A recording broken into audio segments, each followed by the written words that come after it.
Alors, je m'appelle Jérôme Garcin.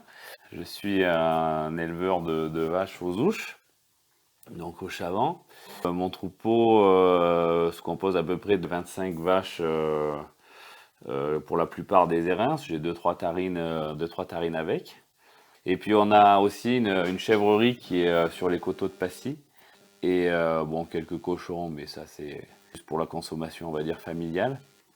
Pour notre production, elle est essentiellement de viande de veau et de vache, des rinces, et puis un petit peu de fromage, de yaourt, de crème qu'on fait dans l'hiver, puisqu'on traite les vaches seulement l'hiver, on va dire quand elles vêlent au mois d'octobre, d'octobre à avril-mai, où là on aura le gros de la production. Et puis la fabrication de fromage de chèvre, c'est essentiellement mon fils, la Marceau, qui s'en occupe.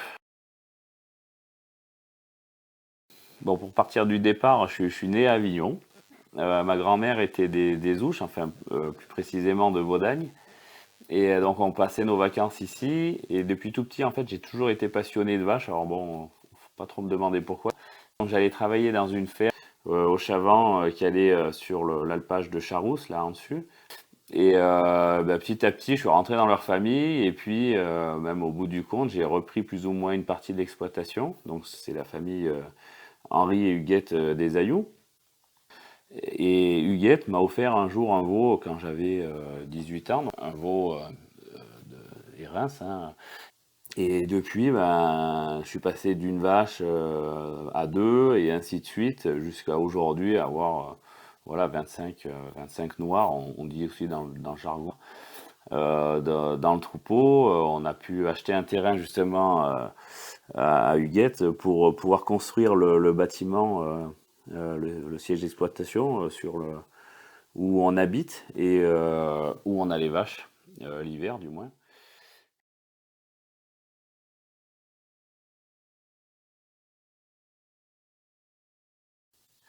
Alors, les airains, il y en a. Alors, d'après les dires, il y en a toujours eu dans la vallée de Chamonix, dans le Valais suisse et puis dans le Val d'Aoste italien. Probablement, elle tire son nom de la vallée du Val d'Airain, c'est en Valais. C'est une vache qui est trapue, qui a la robe plus ou moins noire, châtaignée, des fois avec un petit peu de blanc, des cornes assez épaisses. Une production de lait qui est honorable, mais voilà, qui ne peut pas concurrencer les vaches dites à lait aujourd'hui, hein, puisque en fait, elle n'a jamais été sélectionnée à 100% pour le lait. Les reins, ça a eu toujours trois fins, c'est-à-dire qu'elle a toujours été traite pour faire du fromage. Elle a toujours fait de la viande, bien sûr, mais il y a aussi ce caractère un peu belliqueux entre elles, du moins, qui est prononcé, qui a toujours été sauvegardé. Donc en France, on en a à peu près 1000 aujourd'hui. Elle est en augmentation, légère augmentation. Et en Suisse et en Italie, chaque pays en compte autour de 8 à 10 000, je crois. Nous, elle a été un petit peu dans la vallée. On est en perte de croissance parce que forcément, il y a de moins en moins d'éleveurs. Et puis aussi, elle n'a pas été enregistrée dans le cahier des charges Reblochon dans notre secteur. Donc ça a quand même limité pas mal en Haute-Savoie. Mais par contre, elle s'est développée dans d'autres régions, notamment en Savoie, en Isère, dans l'Ain, pour leur caractère un petit peu aussi de meneuse de troupeau. Alors donc en dehors du lait et de la viande, donc elles ont ce fameux, on va dire, gène du combat ou surtout d'une hiérarchie qui doit être vraiment établie. Et dès qu'on les sort au printemps, toutes les vaches de notre troupeau, hein, elles se sont toutes battues pendant 2-3 jours. Alors on les rentre le soir et tout, hein, pour qu'elles se reposent quand même, hein, mais voilà, il faut vraiment qu'il y ait une hiérarchie qui soit faite dans les 3-4 jours pour que le troupeau soit, on va dire, d'aplomb. Alors bon, généralement, bien sûr, l'âge compte, hein, l'âge, le poids, et ainsi de suite, hein.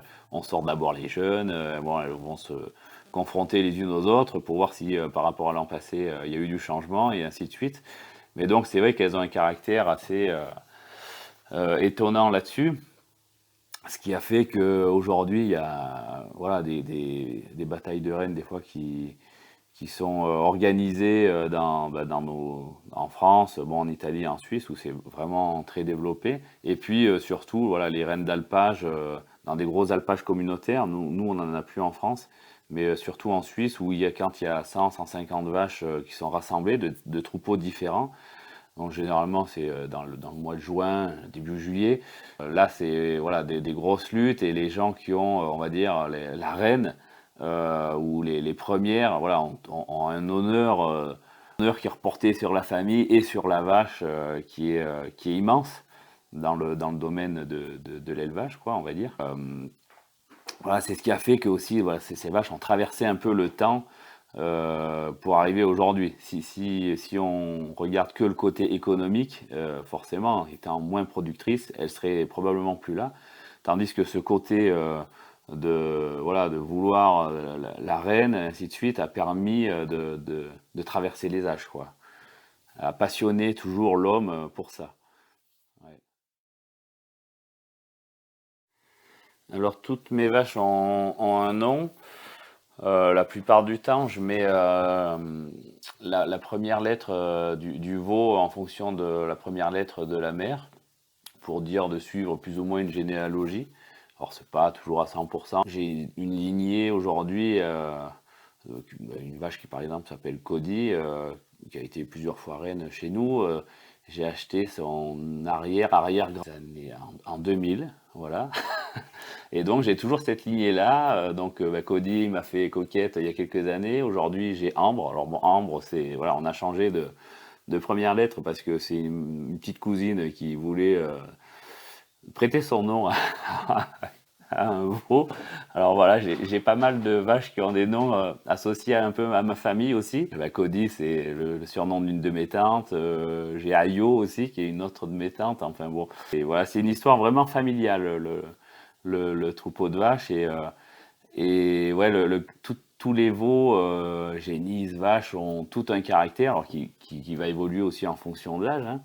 Et puis en fonction de la mère, et ainsi de suite. Et puis c'est quelque chose qui peut se travailler aussi, hein, bien sûr, avec le temps passé avec les animaux. Après, le problème par rapport à avant, il y a 50 ans, les gens avaient 3-4 vaches, et donc il y avait vraiment quelque chose qui était très fusionnel avec les animaux. Aujourd'hui, le fait d'en avoir plus, hein, moi l'été, j'arrive presque à 40 bêtes au total. J'ai pas le temps de passer la journée avec, hein, donc forcément, on développe quand même un peu moins de liens. Ma première vache, hein, justement, qui s'appelait Ruby, qu'on m'a offerte, à l'époque, j'avais donc celle-ci, puis deux, trois jeunes. Eh bien, le samedi, je prenais le temps d'aller la promener, l'hiver, et ainsi de suite. Aujourd'hui, j'ai plus le temps, parce que bon, l'hiver, en plus de la ferme, je suis pisteur secouriste. Donc, on a moins de temps aussi qui est donné à passer du temps avec nos animaux, ce qui est un peu, ce qui est dommage, ce qui est frustrant. Bon, là, j'ai passé une petite demi-heure au milieu de mon troupeau de vaches parce que bon, là, je suis un peu obligé parce que comme c'est encore un peu les premiers jours au printemps, ça se bat encore un petit peu, faut être là pour surveiller.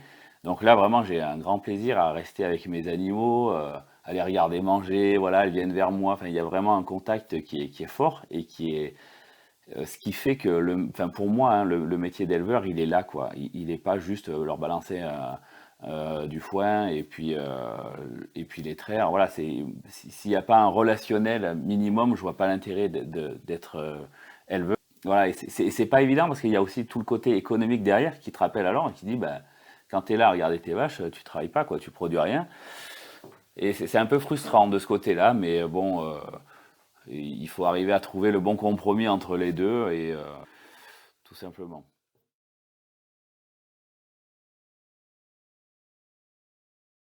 Bon, en gros, on dit que pour une vache, il faut quand même 1 hectare de terrain, donc enfin sur l'année, hein. Donc ce qui représente quand même une belle surface. Donc multiplié par 25 vaches, voilà, faut quand même des hectares. Dans la vallée de Chamonix, c'est vrai que des hectares de terrain agricole, il y en a de moins en moins.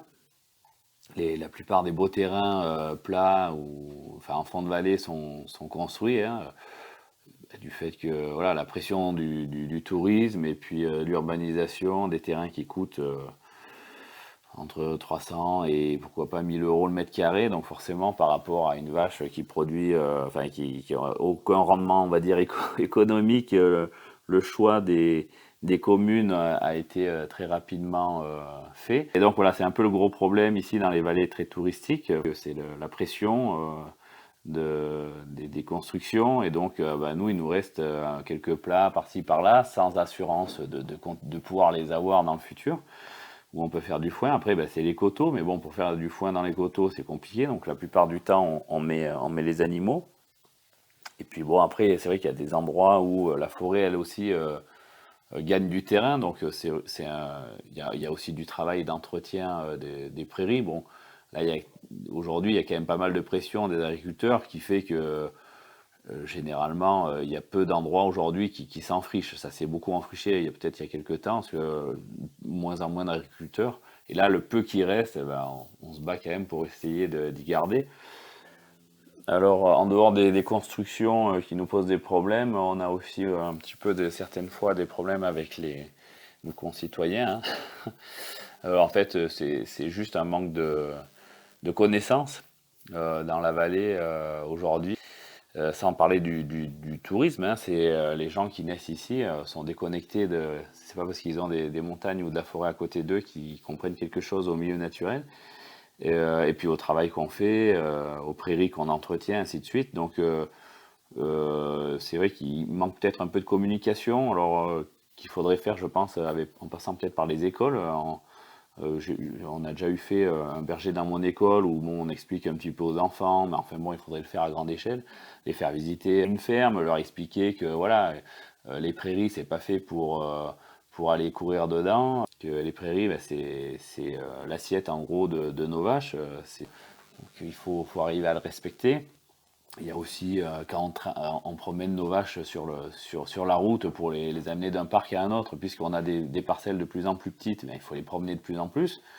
Enfin, promener entre guillemets. Et donc voilà, on a aussi des gens qui sont impatients dans leur voiture. Si on était dans le centre de la France, bon, il n'y a pas tous ces problèmes-là, hein, mais bon, nous on est attachés à notre vallée, à notre montagne, et on n'a pas envie de la lâcher. Alors il faut peut-être qu'on essaye de communiquer un peu plus. Et puis il faut qu'ils se rendent compte aussi du volet écologique aussi qu'on a nous, de patrimoine et écologique. On continue un métier qui a toujours été, qui a fait exister et vivre nos grands-parents, arrière-grands-parents, ainsi de suite. Si aujourd'hui les gens ont quelque chose dans leur assiette, c'est grâce aux petits et aux gros paysans. Si demain on arrête de travailler, 3 jours après, il n'y aura plus rien dans leur assiette. Faut bien le comprendre, ça. Et puis aussi écologique, parce qu'on entretient des prairies, on entretient des prairies qui ont une faune et une flore qui est très importante. C'est un puits à carbone, c'est un refuge pour les animaux, des lièvres, des tétras, des biches, des cerfs, des chevreuils, voilà, tout ce qui est insectes. Enfin voilà, c'est vraiment très important de garder ça. Donc aujourd'hui, moi présentement, je fais un travail qui a toujours existé dans l'histoire. Et mon travail d'aujourd'hui permet de voir un futur, parce qu'on aura toujours besoin de consommer, de manger, et puis voilà, donc mon travail d'aujourd'hui est juste une continuité de quelque chose qui doit perdurer de toute façon. Voilà. Et dans notre montagne, les alpages, les prairies en bas, voilà, sont extrêmement importantes. Il faut que les gens puissent s'en rendre compte, tout simplement. Alors du coup, en parallèle de mon activité de vacher, hein, de purement paysan, j'essaye de planter depuis une dizaine d'années des arbres fruitiers. Alors c'est des vieux arbres qu'on avait autour des fermes à l'époque, parce que c'est des arbres qui sont en train de disparaître de la vallée, parce que bah, c'est les maisons à la place. Je me dis que si un jour il y avait des problèmes d'alimentation, on sera content de manger des pommes et des poires. C'est un côté patrimoine, enfin, pour moi, je trouve qu'on doit conserver, un peu comme la race des Reims, qui est une vieille vache rustique qu'il faut conserver, même s'il n'y a pas un gros rendement, même si mes pommiers n'ont pas un gros rendement. Mais voilà, il y a aussi ce petit côté-là que j'aime bien. Puis j'ai aussi quelques abeilles, parce que je trouve que c'est aussi un cercle vertueux, hein, tout notre système de petites fermes, où voilà, c'est bien d'avoir un maximum de choses. Et puis on plante aussi un peu de pommes de terre qu'on vend aussi tout en direct. Je trouve que c'est bien de pouvoir le faire. Alors ça nous prend encore du temps, c'est ça le gros problème, hein, c'est le temps. Mais je trouve que c'est bien de le faire. Et puis finalement, c'est un peu un retour en arrière où les vieilles fermes à l'époque, elles avaient de tout, hein, donc des poules, des cochons, des vaches, et ainsi de suite. Ils essayaient de tourner un peu en autoconsommation. D'ailleurs, c'est quand même le plus écologique, hein, quand on produit local et qu'on consomme local. Mais voilà, tout ce qu'on peut essayer de produire ici dans notre vallée, on le fait, ouais. J'ai même planté d'ailleurs aussi un petit peu de vigne sur Servoz, mais bon, c'est pareil, c'est d'amusement, mais je trouve que c'est bien c'est des choses qui ont toujours été et il faut pas le perdre, sans dire d'en faire un musée, ma ferme, mais c'est bien de garder quelque chose, un savoir-faire.